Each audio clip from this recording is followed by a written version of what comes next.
Ya, Yesus pun ketika sadar akan tugas perutusannya, dia memberikan diri secara total. Diikuti oleh murid-muridnya, dia mengajar, menyembuhkan, sehingga banyak orang tertarik, sehingga dia lupa diri. Dikatakan tadi secara sederhana, makan pun tak sempat. Maka kualitas Yesus itu tadi sinting. Keluarganya sampai, ya ampun, mangan we, nganti lali, demi pelayanannya. Yesus sendiri menunjukkan kualitas orang yang mempunyai ikatan cinta yang mendalam pada kehendak Sang Bapa. Sampai demi pelayanan yang benar, ya dia lupa makan. Saudara-saudariku yang terkasih dalam Kristus, maka marilah kita pada kesempatan ini bercermin, melihat diri kita sendiri. Sejauh mana aku juga sudah tergila-gila pada Kristus. Sungguhkah aku pengikut Kristus yang sejati atau aku hanya ikut-ikutan? Semoga firman-firman Tuhan permenungan hari ini sungguh memberi inspirasi kita semua, Anda dan saya, untuk makin setia dan makin kreatif, makin sungguh-sungguh ya dalam mengikuti Yesus lewat aneka macam hal yang bisa kita persembahkan.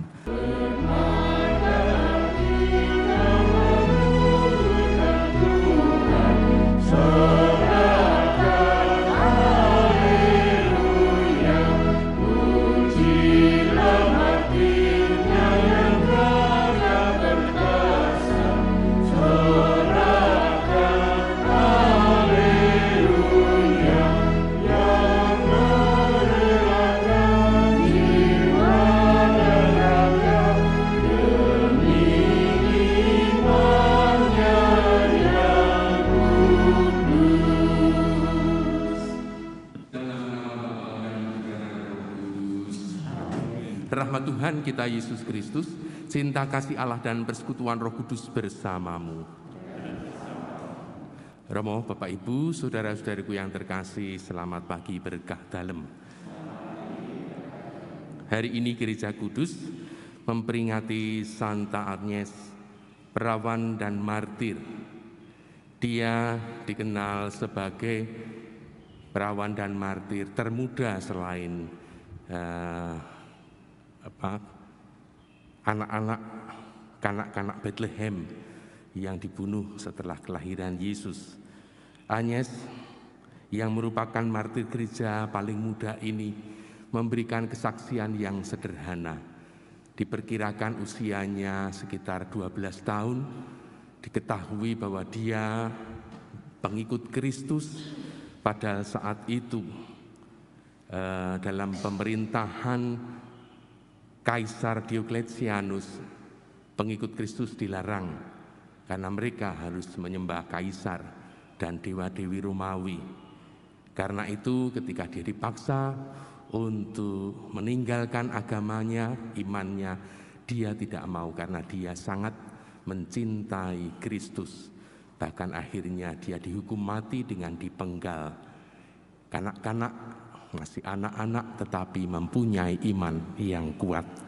Maka marilah kita mohon agar kita pun di zaman kita yang pasti tidak akan ada lagi kemartiran semacam ini, namun tetap diminta, dituntut untuk menjadi orang-orang beriman yang sejati. Bapak, Ibu, saudara-saudari yang terkasih dalam Kristus, dalam kehidupan sehari-hari juga termasuk dalam perdagangan, ya kita mengenal yang namanya promosi, ya seperti misalnya dipromosikan jenis mobil ya Suzuki yang seri ini, mesinnya bagus, sangat ngirit, luar biasa, atau barang-barang lain, entah manci atau apa alat rice cooker, ya bisa menanak nasi dengan terjamin baik hasilnya dan seterusnya, promosi. Kalau kita menilik bacaan pertama, rangkaian bacaan pertama yang diambil dari surat kepada orang Ibrani dengan topik mengenai Yesus sebagai Imam Agung, keagungannya inilah yang menjadi kualitas yang lebih dari sekedar Imam Agung yang dikenal dalam Perjanjian Lama. Maka ya seperti promosi ini, lebih dari itu pokoknya dia luar biasa. Bukan hanya orang pilihan Allah, bukan hanya dia ikut mempersembahkan dan mendoakan, tapi yang terakhir tadi kita mendengar bagaimana dia mempersembahkan kurbannya tidak lain dirinya. Maka kemudian muncul ya gelar bagi Yesus anak domba Allah. Karena anak domba itu dikenal sebagai bahan persembahan utama bagi Allah. Untuk mempersembahkan kepada Allah ya doa yang pantas demi pengampunan dosa bagi umatnya, biasanya ya juga demi dosa-dosa, pengampunan dosa bagi Sang Imam Agung. Nah, Yesus ini mempersembahkan diri, dia tidak berdosa, maka keagungannya sungguh luar biasa, maka dia ditempatkan di tempat yang maha kudus. Kalau kita menilik di sini ya, ada tempat-tempat khusus, yaitu menggemakan apa yang diungkapkan oleh surat kepada orang Ibrani. Mengapa perlu dipromosikan? Supaya ya, lewat tulisan kepada orang Ibrani ini, supaya kita yakin akan pilihan kita. Kita beriman kepada Kristus. Siapa Kristus? Ini loh kualitasnya. Dia Imam Agung yang luar biasa, yang lebih dari sekedar Imam Agung. Mengapa? Karena dia peran utamanya adalah seperti Imam Agung mempersembahkan kurban di hadapan Allah, tapi yang dikurbankan dirinya sendiri. Ya. Maka kita perlu bukan sekedar misa, ikut misa, sembuh apa sabda Tuhan apa sembuh pokoknya. Enggak. Lewat firman ini kita sebetulnya diajak untuk yakin, makin yakin. Oh, aku tidak salah pilih. Karena Tuhan yang kuimani adalah yang kualitasnya.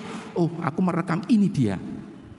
Maka aku ikut Yesus itu bukan salah pilih. Dan itu ditangkap oleh Santa Agnes yang masih kecil. Dia mencintai Kristus. Padahal dengan ancaman-ancaman itu, mereka yang beragama Kristiani, kalau tidak berpindah agama, ya akan sungguh dibunuh. Mereka berarti menentang kaisar. Ya, bacaan-bacaan hari ini mengajak kita untuk melihat kenyataan kalau orang sungguh sudah beriman secara benar, punya ikatan yang kuat dengan Allah, maka dia begitu yakin ya, demi kebaikan Allah, maka aku mengikatkan Allah sebagai ikatan utama. Mengapa? Karena akhirnya dalam bacaan Injil nampak sekali ya, Yesus pun ketika sadar akan tugas perutusannya, dia memberikan diri secara total. Diikuti oleh murid-muridnya, dia mengajar, menyembuhkan, sehingga banyak orang tertarik, sehingga dia lupa diri. Dikatakan tadi secara sederhana, makan pun tak sempat. Maka kualitas Yesus itu tadi sinting iki. Ya, keluarganya sampai ya ampun, mangan we nganti lali demi pelayanannya. Yesus sendiri menunjukkan kualitas orang yang mempunyai ikatan cinta yang mendalam pada kehendak Sang Bapa. Sampai demi pelayanan yang benar, ya dia lupa makan.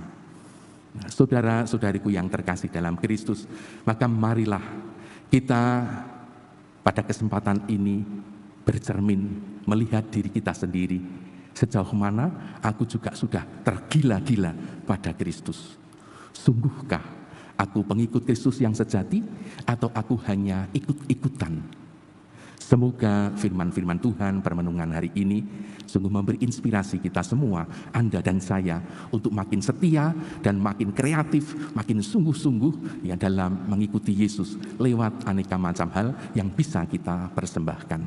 Tuhan memberkati. Amin. Marilah berdoa. Bapa Maha Kasih, kami bersyukur atas firman yang meneguhkan hati kami untuk semakin total mempersembahkan diri kepada Kristus lewat kehidupan sehari-hari. Semoga kami bisa menemukan cara-cara yang terbaik untuk memuliakan nama-Mu, menyalurkan cinta kasih-Mu kepada mereka yang kami jumpai, baik dalam keluarga kami sendiri, dalam lingkungan, dan di tengah masyarakat di mana kami berada. Kami mohon, kabulkanlah doa kami ya Tuhan.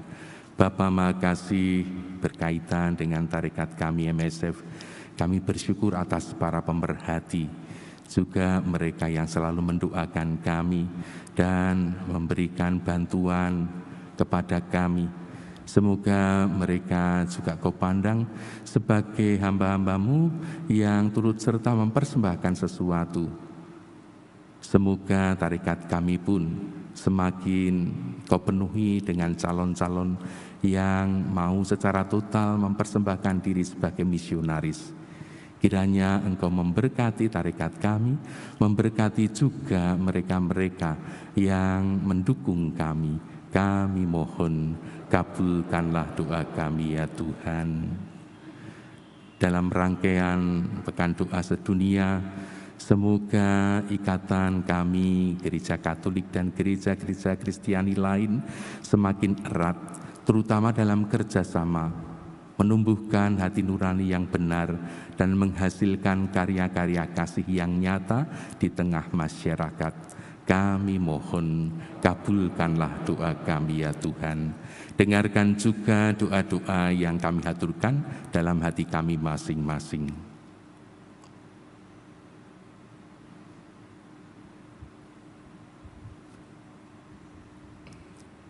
Demikianlah ya Bapa, doa-doa harapan-harapan yang kami haturkan kehadirat-Mu dengan pengantaraan Kristus Tuhan kami. Amin. Agunglah misteri iman kita, penyelamat dunia. Selamatkanlah kami, karena melalui salib dan kebangkitan-Mu, Engkau telah membebaskan kami. Saudari-saudaraku terkasih, lihatlah, inilah Sang Anak Domba Allah yang menghapus dosa dunia. Berbahagialah kita yang diundang ke perjamuannya. Ya Tuhan, saya tidak pantas datang kepada saya, tapi bersabdalah saja maka saya akan sembuh. Tubuh dan darah Kristus. Amin.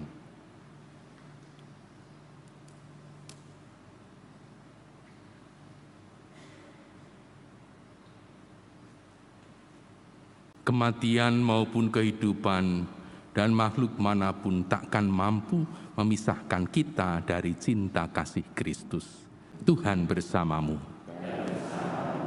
Semoga saudara-saudari terkasih dalam seluruh perjuangan hidup secara pribadi dan bersama keluarga senantiasa dibimbing, dilindungi, dan diberkati oleh Allah Yang Maha Kuasa, Bapa dan Putra dan Roh Kudus. Amin. Perayaan Ekaristi telah selesai, pergilah mewartakan Injil Tuhan. Syukur kepada Allah.